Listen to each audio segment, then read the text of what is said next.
अस्सलाम वालेकुम दोस्तों, आज के वीडियो में हम लोग कवर करने वाले हैं class 12 Urdu chapter number 11। Chapter का नाम क्या है? गुब्बारे खातिर, जो आपका 11वां नंबर चैप्टर है। आज के वीडियो में हम लोग कवर करने वाले हैं लाइन बाय लाइन एक्सप्लेनेशन, यानी कि आपका चैप्टर 11 का लाइन बाय लाइन एक्सप्लेनेशन इस तरह से करेंगे जैसे ये आपका बुक हुआ। 1 मिनट रुकिए। जैसे ये आपका चैप्टर है गुब्बारे खातिर, ये किस 3 खतूत है, यानी कि गुब्बारे खातिर जो होता है एक ख़त का किताब है गुब्बारे खातिर, उससे 3 खतूत आपकी किताब में दिया गया है। इसी का हम लाइन बाय लाइन एक्सप्लेनेशन एक एक लाइन पढ़ कर आपको बेहतरीन तरीके से समझाएंगे। उम्मीद है अगर आप लोग ये क्लास करते हैं तो आपका बेहतरीन तैयारी होगा। तो उसके बाद आप लोग को क्या कराएंगे, लाइन बाय लाइन एक्सप्लेनेशन हो जाएगा। तो उसके बाद देखिए इसी चैप्टर का हम गुब्बारे खातिर जो आपका चैप्टर है, उसी चैप्टर का हम मोस्ट BBI ऑब्जेक्टिव क्वेश्चन, यानी कि आपको हम बुक पढ़ा चुके होंगे एकदम बेहतरीन तरीके से समझा कर। उसके बाद उसी चैप्टर का जब ऑब्जेक्टिव क्वेश्चन कराएंगे, वो अगर आप लोग कर लेते हैं तो आपका कितना बेहतरीन तरीके से चैप्टर का तैयारी होते चलेगा। तो उम्मीद है आप लोग समझ रहे हो हम क्या कहना चाहते हैं।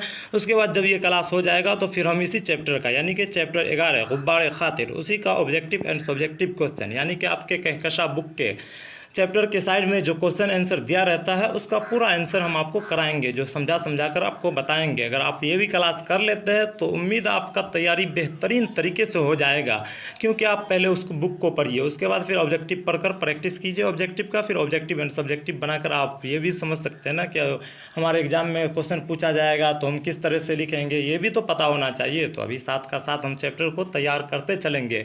उम्मीद है जब हमारा चैप्टर लाइन बाय लाइन तैयार होते जाएगा तो बेहतरीन नंबर आएगा। तो चलिए बिना देरी करते हुए क्लास को शुरू करते हैं। तो आपका चैप्टर का नाम क्या है? गुब्बारे खातिर। तो गुब्बारे खातिर जो है ये आपके चैप्टर का नाम है। तो इसके मुसन्निफ़ का नाम कौन है? अबुल कलाम आज़ाद, मौलाना अबुल कलाम आज़ाद जो थे वही। और ये ख़त है, ये बात आप जान लीजिए, आपके एग्ज़ाम में पूछा जाएगा। गुब्बारे खातिर जो है किस सिनफ से ताल्लुक़ रखता है, तो उसमें आपको किस में टिक करना है? ख़त में। और अगर पूछा जाएगा गुब्बारे खातिर के मुसन्निफ़ कौन है, तो मौलाना अबुल कलाम आज़ाद। तो चलिए पहले हम मौलाना अबुल कलाम आज़ाद के बारे में जान लेते हैं। मौलाना अबुल कलाम आज़ाद कौन थे, इसको तो आप लोग जानते ही होंगे, क्योंकि ये हमारे भारत के पहले शिक्षा मंत्री थे। उम्मीद है आप लोग को ये बात पहले से पता होगा, अगर नहीं पता है तो जान लीजिए, ये आपके एग्ज़ाम में बहुत काम आने वाला है, हर जगह ये क्वेश्चन पूछा जाता है। तो मौलाना अबुल कलाम आज़ाद कौन थे ये तो लगभग जानते ही है, फिर भी हम क्लास को करते हैं, अगर जो लोग पढ़े होंगे उसको फिर से रिवाइज़ हो जाएगा। मौलाना अबुल कलाम आज़ाद का असल नाम मोहिद्दीन अहमद था। मौलाना अबुल कलाम का आज़ाद का जो असल नाम क्या था? मोहिद्दीन था। ये आपके ऑब्जेक्टिव क्वेश्चन में पूछा जाता है। जिसकी पैदाइश कब हुई थी? 1888 ईस्वी में मक्का मुकर्रमा में पैदा हुए थे। मौलाना अबुल कलाम आज़ाद का असल नाम क्या था? तो मोहिद्दीन था। ये आपके एग्जाम में पूछा जाता है। और कब पैदा हुए, कहाँ पैदा हुए? तो 1888 ईस्वी में मक्का मुकर्रमा में। ये चारों भी ऑब्जेक्टिव आपके लिए सटीक है और BBI ऑब्जेक्टिव है, ये क्वेश्चन आपके एग्जाम में पूछा जाता है। तो जहाँ इनके वालिद मौलाना खैरुद्दीन मुदर्रिस थे, जहाँ इनके वालिद जो थे वालिद साहब, वो कौन थे? मौलाना खैरुद्दीन मुदर्रिस थे। मुदर्रिस मतलब पढ़ाने वाले थे। इनका तारीख़ी नाम फ़िरोज़ बख्त रखा गया था। इनका तारीख़ी नाम जो है फ़िरोज़ बख्त रखा गया था। बचपन में ही वालिद के साथ मौलाना आज़ाद हिंदुस्तान आ गए और कलकत्ता में मुस्तकिल क़याम हो गए। बचपन में ही मौलाना अबुल कलाम आज़ाद जो है अपने वालिद साहब के साथ हिंदुस्तान आ गए थे और कलकत्ता में मुस्तकिल क़याम हो गया, मतलब हमेशा के लिए कलकत्ता में ही रहने लगे। इनकी इब्तदाई तालीम वालिद की निगरानी में हुई। इनकी इब्तदाई तालीम यानी कि शुरुआती तालीम वालिद के निगरानी में हुई, मतलब वालिद साहब जो थे उनके मौलाना थे तो अपने बच्चों को शुरुआती तालीम खुद से ही दिए। इसी तरह हम भी थे, जब हम बच्चे में थे तो हमारे अब्बू भी मौलाना थे, तो हम लोग को भी अब्बू पढ़ाया करते थे। हम अब उर्दू लिखना और पढ़ना अब्बू से ही सीखे थे। उसके बाद फिर मदरसा गए थे, मदरसा में पढ़े थे। इसी तरह आप लोग भी मेहनत कीजिए और बहुत अच्छा तरीक़ा से आपको करना है और आप अपने एग्ज़ाम में बहुत बेहतरीन नंबर लाना है। तो चलिए पहले क्लास कर लेते हैं। हम बातों में बहुत पुरानी बातों में चले गए थे। आप लोग दुआ कीजिएगा मेरे अब्बू इस दुनिया में नहीं रहे, अल्लाह ताला उनके कब्र को नूर से भर दे, आमीन। तो इनकी इब्तदाई तालीम जो है वालिद की निगरानी में हुई। बाद में मौलवी साहब, मौलवी मोहम्मद याकूब, मौलवी नज़ीरुल हसन अमेठवी, मौलाना सआदत हुसैन वगैरह से हुई। मतलब इनकी शुरुआती तालीम जो है इनके वालिद साहब से हुई थी। उसके बाद मौलवी मोहम्मद याकूब से हुई थी। उसके बाद किससे? मौलवी नज़ीरुल हसन अमेठवी से और मौलाना सआदत हुसैन वगैरह से। ये आप लोग याद रख लीजिएगा, क्योंकि आपके एग्ज़ाम में पूछा जाता है कभी कभी। तो चलिए आगे देखते हैं। इनकी इब्तदाई तालीम पाई 15 बरस की उम्र में इनके वालिद अपने घर में इन्हें तलबा का क्या कहा जा रहा है, इनकी इब्तदाई तालीम जो है मतलब शुरुआती तालीम 1500 तक थे, यानी कि 15 बरस तक जब ये थे तब तक ये अपने अब्बू के पास ही पढ़ा करते थे। वालिद ने अपने घर में इन्हें तलबा का एक हल्का दरस तदरीस के लिए सौंप दिया था। इनके वालिद साहब जो थे अपने घर में एक तलबा का एक हल्का दरस व तदरीस मतलब पढ़ाने का काम सौंप दिया था, जिसे वो कामयाबी से संभालते रहे। इसी दौरान उन्होंने शायर व शायरी अदबी सहाफ़त की तरफ कदम बढ़ाए। उसी दौरान वो जब मतलब पढ़ते थे और पढ़ाते थे छोटे छोटे बच्चों को, उसी दौरान उन्होंने शायर व शायरी की अदबी सहाफ़त की तरफ कदम बढ़ाए। उसके बाद उनकी तख्लीक़ात मुल्क के मौक़र रिसाइल और अखबारात में शाई हुए। मतलब वो जितने भी चीज़ लिखे हैं, जैसे ख़त हो गए, बहुत सारे चीज़ लिखे हैं, उस तरह से उसका जितना भी लिखा हुआ किताब है वो जो है अखबारात में इस तरह मौक़र रिसाइल और अखबारात में भी शाई हुए, यानी कि प्रकाशन हुए थे। 1903 ईस्वी में महज 15 बरस की उम्र में इन्होंने अपनी इदारत में लिसानुस सिद्क़ जैसा रिसाला भी जारी किया। तो ये क्या कहा जा रहा है, मतलब ये जब 15 बरस के थे तब से ही रिसाला वसाला लिखना शुरू कर दिए थे। वही आप लोग पढ़े ना, बचपन से ही तख्लीक़ात का काम करना शुरू कर दिए थे। तो 1903 ईस्वी में महज 1903 ईस्वी में मौलाना अबुल कलाम आज़ाद का कितना उम्र था, 15 बरस, जिन्होंने इदारत में मतलब जहाँ पढ़ाते थे मदरसा में लिसानुस सिद्क़ जैसा रिसाला भी शाई कर दिया। शाई मतलब होता है प्रकाशन कर दिया। इसी उम्र में उन्होंने मुख्तलिफ़ शहरों में मजहबी इज्तिमा से ख़िताब करने के लिए मदऊ किया जाता रहा। मतलब इन्हीं मुख्तलिफ़ शहरों में मतलब उनके आसपास जितने भी शहरों में मजहबी इज्तिमा से ख़िताब करने के लिए मदऊ किया जाता रहा। मतलब जितने भी अपने एरिया में मज़हब के तौर पर कोई भी जलसा टाइप का होता था तो मौलाना अबुल कलाम आज़ाद को ही ख़िताब करने के लिए बुलाया जाता रहा। बाद में वो अल-नदवा और वकील के शोबा इदारत से भी मुताल्लिक़ हो गए थे। बाद में जो है वो वकील और शोबा इदारत से भी मुताल्लिक़ मतलब जुड़ गए थे। 1906 ईस्वी और 7 ईस्वी में मुहतरमा ज़ुलेखा बेगम से मौलाना की शादी हुई। 1906 या 7 ईस्वी में किससे शादी हुई थी, मुहतरमा ज़ुलेखा बेगम से मौलाना अबुल कलाम आज़ाद की शादी होती है। और 1908 ईस्वी में इनके वालिद इंतकाल एक मुख्तसर बीमारी के बाद हो गया। मतलब इनकी शादी कब हुई थी, 1906 या 7 ईस्वी में, किससे, तो ज़ुलेखा बेगम से हुई थी। और उसके एक साल के बाद 1908 ईस्वी में इनके वालिद का इंतकाल एक छोटी सी बीमारी के बाद हो गया था। 1908 ईस्वी में मौलाना मिस्र, तुर्की और इराक़ के सफ़र भी रवाना हुए थे। मतलब 1908 ईस्वी में जब इनके वालिद साहब का इंतकाल हो जाता है उसके बाद उन्होंने मौलाना जो है मिस्र, तुर्की और इराक़ के सफ़र पर भी रवाना हुए। मतलब इराक़, मिस्र हर जगह के सफ़र पर चल दिए थे। उसके बाद 1912 ईस्वी में इन्होंने अपना अखबार अल हिलाल कलकत्ता से निकाला। उसके बाद कितना में, 1912 ईस्वी में। ये क्वेश्चन आपके ऑब्जेक्टिव क्वेश्चन में पूछा जाता है, देख लीजिए, इसको आप लोग याद रखिएगा। 1912 ईस्वी में इन्होंने अपना अखबार 1912 ईस्वी में मौलाना अबुल कलाम आज़ाद जो है वो अपना अखबार एक अल हिलाल के नाम से कलकत्ता में प्रकाशन किया था, जिसके बाद हिंदुस्तान की जंग आज़ादी का सबसे मोतबर तर्जमान माना गया। मतलब हिंदुस्तान में जो जंग आज़ादी का जंग हुआ था उसका सबसे मोतबर अच्छा तर्जमान माना गया था उस किताब में, बहुत अच्छा। लेकिन 1914 ईस्वी में हुकूमत वक्त के इत्तेबाब के सबब अल हिलाल बंद हो गया था। लेकिन 1914 ईस्वी में हुकूमत वक्त का हुकूमत जो चल रहा था उसके हिसाब से अल हिलाल जो है बंद हो गया था। फिर 1916 और 15 और 16 ईस्वी में अल हिलाल के बदल के तौर पर अल बलाग शाही हुआ। मतलब फिर 1914 ईस्वी में सरकार जब आया था तो बंद कर दिया था। उसके बाद 1915 और 16 ईस्वी में अल हिलाल के बदला में दूसरा अल बलाग शाही हुआ। हुकूमत वक्त को मौलाना आज़ाद की तहरीक नागवार मालूम हुए। मतलब ये कब की बात हो रही है, 1915 और 16 ईस्वी का, यानी कि उस टाइम में किसका हुकूमत था, अंग्रेज़ का हुकूमत था, ये बात याद रखना है। तो अल हिलाल को जब बंद कर दिया गया था किताब को, तो फिर उसी के नाम के बदला अल बलाग लाया था जो 1915 और 16 ईस्वी में आया था। उसके बाद हुकूमत को जब पता चला जो ये मौलाना आज़ाद की तहरीर नागवार मालूम हुए, मतलब उसमें बहुत सारे भड़काने वाली बात थी जिससे अंग्रेज़ को भड़काया जा रहा था पब्लिक को, तो इसी वजह से उसको जेल भी कर दिया था। अल बलाग को ना सिर्फ बंद करने पर मजबूर किया बल्कि मौलाना आज़ाद को सूबे से बाहर जाने का हुक्म भी दे दिया। मतलब जब फिर अल हिलाल को बंद कर दिया गया था तो 1915-16 ईस्वी में अल बलाग नाम का किताब को फिर से उसी के बदला लाया था। तो जब फिर हुकूमत को पता चलता है तो हुकूमत को ये बात नागवार मालूम हुई, जिसके कारण वो अलबलाग को न सिर्फ बंद करने पर मजबूर किया बल्कि मौलाना आज़ाद को जो है अपने राज्य से बाहर निकालने का भी हुक्म दे दिया था। यानी कि जैसे वो बिहार के मान लीजिए तो बिहार से निकाल कर उसको दूसरे राज्य में चला जाने के लिए। अवाइल अप्रैल मतलब शुरुआती अप्रैल 1916 ईस्वी से औसत जनवरी 1920 ईस्वी तक तकरीबन 44 महीने मौलाना आज़ाद दर अपनी ऊंची अपनी नज़रबंद रहे। नज़रबंदी से रिहाई के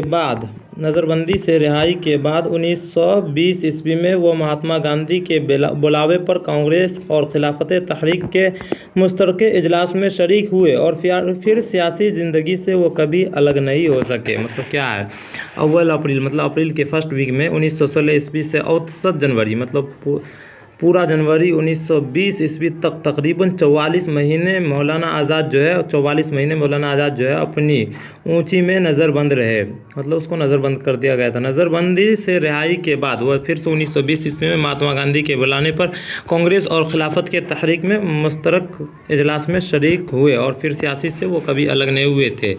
महज 35 वर्षों की उम्र में मौलाना आज़ाद 1923 ईस्वी में कांग्रेस के सदर मुंतखब हुए। कितने वर्षों में? महज 35 वर्ष की उम्र में मौलाना आज़ाद जो है 1923 ईस्वी में, ये भी क्वेश्चन आपके ऑब्जेक्टिव में पूछा जा सकता है। कितने ईस्वी में मौलाना अबुल कलाम आज़ाद कांग्रेस के सदर बने थे? तो 1923 ईस्वी में। और कितने वर्ष के थे जब वो बने थे? तो 35 वर्ष के। याद रखना है, जिसमें उसको सदर बनाया गया था, इससे कम उम्र में कांग्रेस की सदारत किसी शख्स को नसीब नहीं मिली थी। मतलब 35 वर्ष से पहले कभी किसी कांग्रेस में किसी को सदारत नसीब नहीं हुई थी।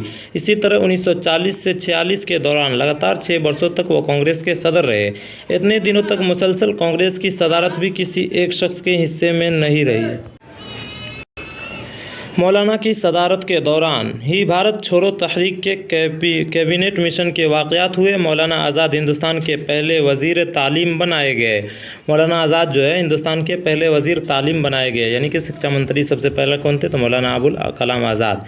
और अपनी वफ़ात 22 फरवरी 1958 ईस्वी तक वह इस ओहदे पर कायम रहे। तो मौलाना अबुल कलाम आज़ाद का वफ़ात कब हुए थे? तो 1958 ईस्वी 22 फरवरी 1958 में। और वह जब तक उसका वफ़ात हुआ था तब तक वह शिक्षा मंत्री बने रहे थे। इसी दौरान वज़ीर आज़म के मुल्क से बाहर रहने के मौका से वह इंचार्ज वज़ीर आज़म के तौर पर भी काम करते रहे।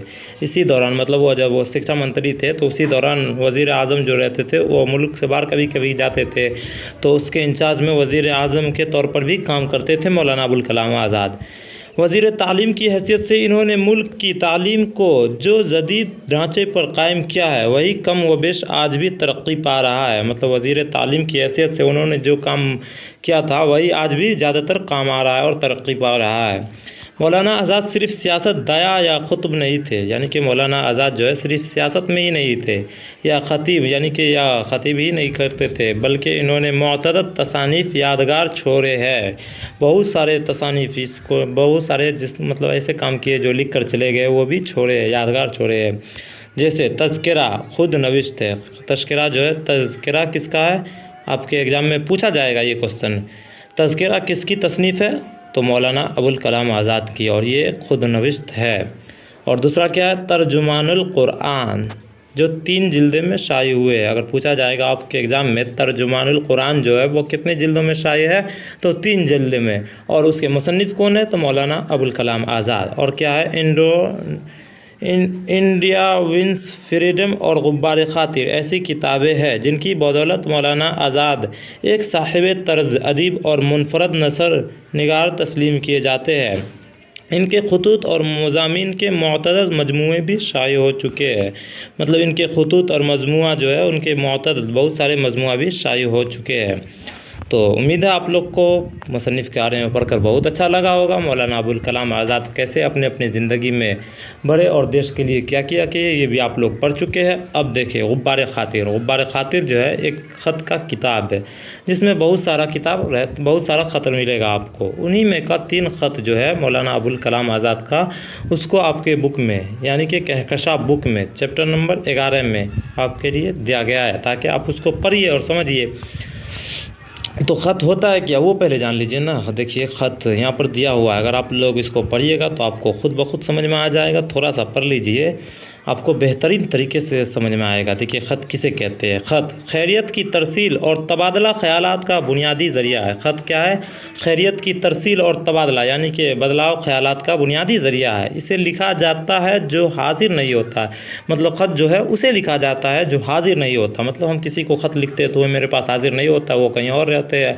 इंसान अपनी किसी ज़रूरत से या चाहे ज़ाती हो या कौमी ख़त लिखता है। इंसान को जब ज़रूरत होता है, चाहे अपनी ख़ुद की ज़ाती का ज़रूरत हो या कौम की पूरा ज़रूरत हो, तो वो ख़त लिखता है।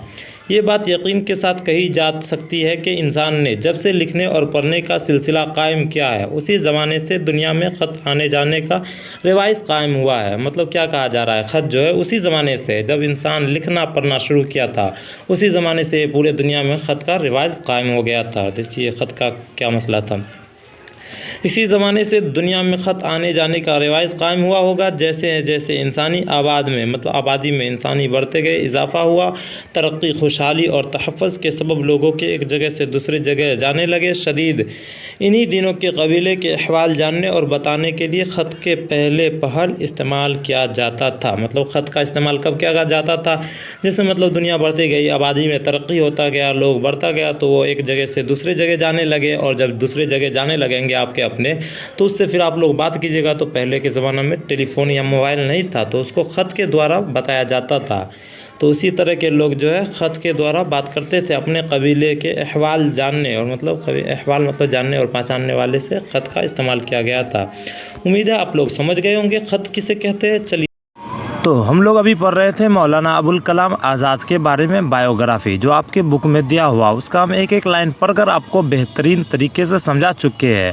अब रहा बात चैप्टर का, तो हम लोग ऑब्जेक्टिव प्लस सब्जेक्टिव वाला क्लास कराएंगे, तो उसमें आपको सब्जेक्टिव क्वेश्चन भी कवर हो जाएगा और पूरा आपका चैप्टर कवर हो जाएगा। क्योंकि सब्जेक्टिव क्वेश्चन में रहता ही है, वो पूरा सब्जेक्टिव क्वेश्चन में क्या दिया हुआ वही डिटेल में लिखा रहता है। इसलिए आप लोग जब ऑब्जेक्टिव प्लस सब्जेक्टिव वाला कवर कीजिएगा, तो उसमें आपको पूरा का पूरा चैप्टर कवर हो जाएगा। आपकी किताब में जो मौलाना अबुल कलाम का 3 ख़त है, वो बहुत ही बड़ा ख़त है। आप किताब उठाकर देखिए, वो वीडियो में बहुत मुश्किल हो जाएगा। इसलिए हम क्वेश्चन के जरिए उसको समझ लेंगे। इसके बाद हम लोग चलेंगे अगले वीडियो में मोस्ट वीवीआई ऑब्जेक्टिव क्वेश्चन, यानी कि चैप्टर 11 का ही मोस्ट वीवीआई ऑब्जेक्टिव क्वेश्चन। जितने भी ऑब्जेक्टिव क्वेश्चन में मोस्ट वीवीआई ऑब्जेक्टिव क्वेश्चन है, 20 से 22 क्वेश्चन रहेगा। अगर आप वो क्लास कर लेते हैं तो उम्मीद है आपको एक भी क्वेश्चन नहीं छूटेगा, क्योंकि अभी अभी आप लोग लाइन बाय लाइन एक्सप्लेनेशन किए हैं। उसके बाद आप जब ऑब्जेक्टिव का प्रैक्टिस कीजिएगा तो मज़ा ही आ जाएगा। तो चलिए आज का क्लास यहीं पर ख़त्म करते हैं। अगर अभी तक आप लोग वीडियो को लाइक नहीं किए तो वीडियो को लाइक कर दीजिए और ज़्यादा से ज़्यादा इस वीडियो को शेयर कीजिए।